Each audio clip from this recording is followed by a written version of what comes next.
রাজধানীতে সন্ত্রাসীদের সাথে প্রশাসনের চোর পুলিশ খেলা আবার জমে উঠেছে ভাইরাল বনে যাওয়া পাথর দিয়ে সোহাগ হত্যাকাণ্ডের ঘটনার মধ্য দিয়ে। সারা দেশে চলমান চিরুনি অভিযানে এবার র্যাবের হাতে ধরা পড়ল মোহাম্মদপুরের আলোচিত দুই সন্ত্রাসী গ্রুপের সদস্যরা। এদের মধ্যে একটি গ্রুপের নাম কবজি কাটা গ্রুপ, অপরটির নাম আয়েশা গ্রুপ। নাম শুনেই ধারণা করা যায় হাতের কবজি কেটে ফেলার বিশেষ ঘটনা বা অভ্যাসের কারণেই হয়তো এই গ্রুপটির এমন পৈশাচিক নাম। র্যাবের দেয়া তথ্য ও সিসিটিভি ফুটেজে এসব সন্ত্রাসীদের নানা ভয়ানক কর্মকাণ্ড প্রকাশিত হয়। দিন দুপুরে খোলা রাস্তায় কিছু সন্ত্রাসী ধারালো অস্ত্র দিয়ে ঠান্ডা মাথায় একজনকে কুপিয়ে চলে যান।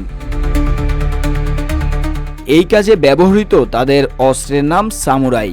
সফলতার সাথে এ সকল ভয়ানক কাজ সম্পন্ন করতে পারায় তাদের উৎসাহ বেড়ে যায় আরও দ্বিগুণ। RICL TMX, যুগের পর যুগ স্থাপনা থাকে মজবুত। সামাজিক যোগাযোগ মাধ্যম টিকটকে তারা প্রকাশ করেন পৈশাচিক চেহারার উদযাপন। তারা যেন OTT কোনো থ্রিলার গল্পের সন্ত্রাসী চরিত্র।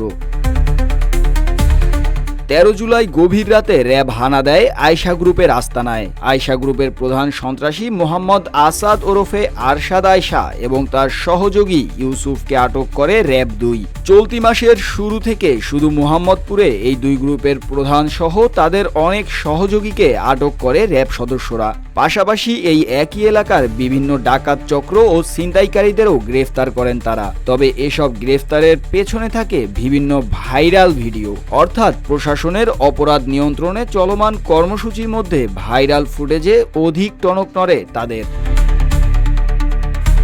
র্যাব 2 এর তথ্য মতে শুধু জুলাই মাসেই বিভিন্ন গ্রুপের 11 সন্ত্রাসীকে গ্রেফতার করেছে র্যাব 2। শুধুমাত্র মোহাম্মদপুর এলাকাতেই এই এক মাসে র্যাবের দেয়া তথ্যে 3 থেকে 4টি গ্রুপের নাম এসেছে। এ সকল গ্রুপের আলোচিত সন্ত্রাসীদের গ্রেফতার করা হলেও তাদের দ্বারা পালিত অসংখ্য সন্ত্রাসীরা ঘুরে বেড়াচ্ছে এসব এলাকায়। এক মোহাম্মদপুরের এই এক মাসের চিত্রে অনুমান করা যায় পুরো রাজধানী জুড়ে কি পরিমাণ সন্ত্রাসী গোষ্ঠী সক্রিয় রয়েছে।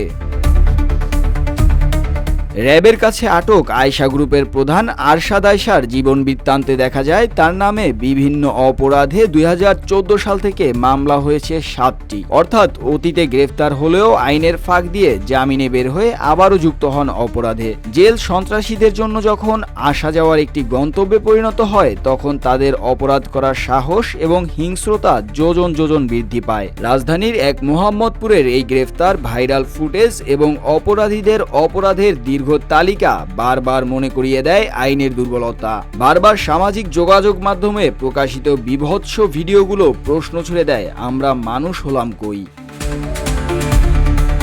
মুস্তাফিজ আবির, ডেস্ক রিপোর্ট, রূপালী বাংলাদেশ।